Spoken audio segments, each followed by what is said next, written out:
Élémentaire avec Noémie Roche. Bonjour Noémie.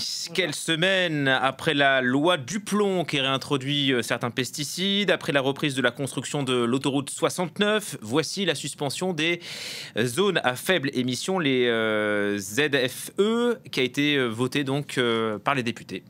C'est ça, hein, c'est un stop donc pour ces espaces qui restreignent la circulation des véhicules les plus polluants dans les agglomérations de plus de 150 000 habitants.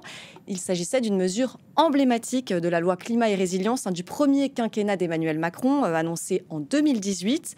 8 ans plus tard, les députés ont donc adopté un article défendu par le député du Rassemblement national, Pierre Meurin, vent debout contre cette mesure.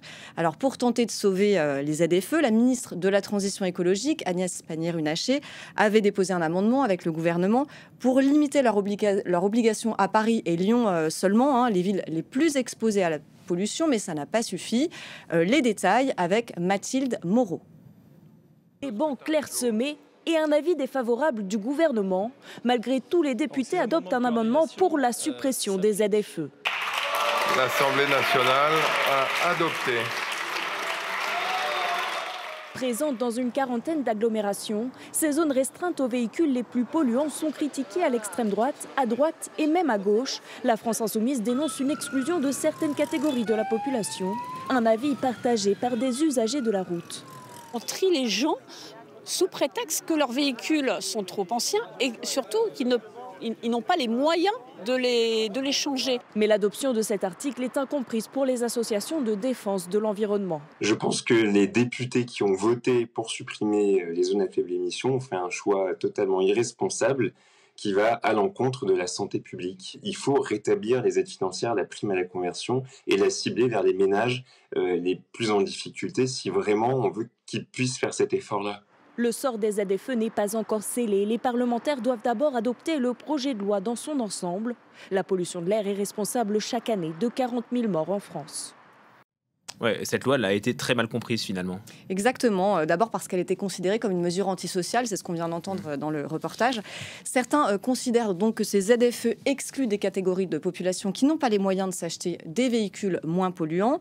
Beaucoup de responsables politiques se sont donc engouffrés dans la brèche, l'extrême droite dénonçant une écologie punitive, expression qui a le vent en poupe, tandis que certains responsables de gauche ont dénoncé le manque d'aide pour trouver des alternatives.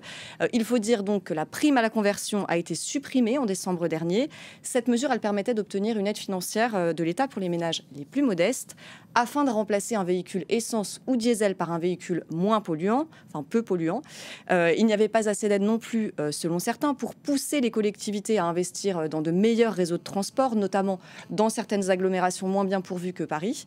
Ce sentiment de mesure injuste s'est donc accentué au fil des années. En 2023, seuls 51% des Français disaient soutenir les ZFE, selon l'Institut CSA, 6 points de moins qu'en 2022. Et ce vote, bien sûr, c'est vécu comme une régression pour les défenseurs de l'environnement, mais aussi de la santé. Oui, car ces ZFE, accompagnées d'autres mesures, elles sont efficaces pour réduire la pollution. Regardez ces cartes montrant donc la pollution atmosphérique mesurée par Airparif. C'est l'organisme qui surveille la qualité de l'air en Île-de-France. En près de 20 ans, les indices de pollution ont radicalement changé de couleur. On est passé du rouge au vert. Et particulièrement depuis 2020, donc un peu après la mise en place de cette mesure. Et cela avait d'ailleurs été souligné dans un article du quotidien américain Washington Post. Le changement est particulièrement spectaculaire pour le dioxyde d'azote. C'est un gaz très nocif pour la santé, émis principalement par les véhicules diesel et essence. À Paris, mais aussi à Lyon, qui est la 3e plus grande ville de France, la concentration de ce gaz a chuté d'un tiers depuis la mise en place des ZFE. Et pourtant, même avec ce vert sur la capitale, qui est d'ailleurs un petit peu trompeur, parce qu'on a l'impression qu'on respire un air super pur, eh bien l'air parisien de 2024 restait en dessous des recommandations de l'Organisation mondiale de la santé, l'OMS, qui rappelle que la pollution de l'air est l'une des plus grandes menaces pour la santé humaine. Elle cause des AVC, des cancers du poumon, des affections respiratoires, entre autres.